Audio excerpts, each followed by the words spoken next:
Hello students. In the previous lectures we have seen about the Faraday's law and displacement current. Now today we'll discuss about the Maxwell equation in integral form. So here we have previously studied that electric field can exist without magnetic field H, and also similarly conductor with a constant current I has a magnetic field H in the absence of electric field E. But in case of time varying fields, E and H cannot exist without each other. So therefore Maxwell's equations are nothing but a set of four expressions derived from the Ampere circuit law, Faraday's law, Gauss law for electric field, and Gauss law for a magnetic field. So these are derived from all these laws. First one is it is nothing but Ampere circuit law. Second one is Faraday's law. Third one is the Gauss law for electric field and a Gauss law for the magnetic field. So magnetic fields, Maxwell equations are nothing but the equations describing the relationship between the changing electric and magnetic fields. Right. So now the Maxwell equation in integral form means what? It governs the independence of fields like E, D, B and H, along with the sources of fields like charge and current associated with the different regions in a space like a surface and volumes. Right.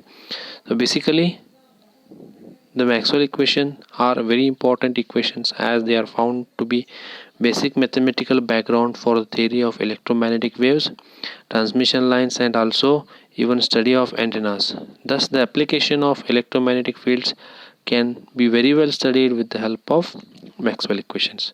So in regard with this, we'll just go through the Maxwell equation in the integral form.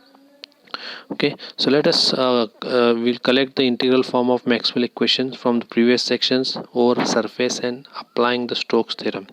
So already we have obtained that integration over closed surface E dot dl is equal to minus integration of over surface dou b by dou t dot ds. This is the first equation in the integral form, which is obtained from the Faraday's law. Now similarly, and the same process it can be considered by considering the Ampere circuit law. So integration of H dot dl plus is equal to I plus integration over surface dou d by dou t dot ds. This is the second Maxwell equation in the integral form. Now Gauss law for electric fields and magnetic fields are obtained by integrating throughout a volume and using the divergence theorem.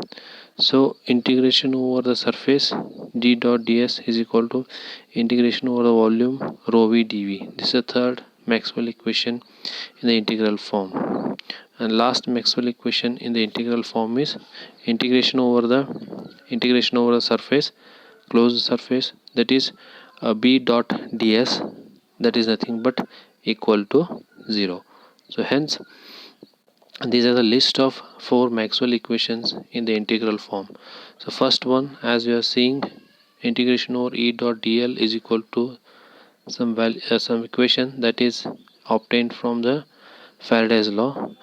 And second one, it is integration over H dot dl, that is nothing but obtained from the Ampere circuit law. And third one, integration over surface d dot ds, that is obtained from Gauss law for the electric fields, and integration over surface b dot ds is equal to 0, that is nothing but obtained from the Gauss law for the magnetic fields. So these are the four equations, list of four equations of Maxwell in the integral form. Thank you.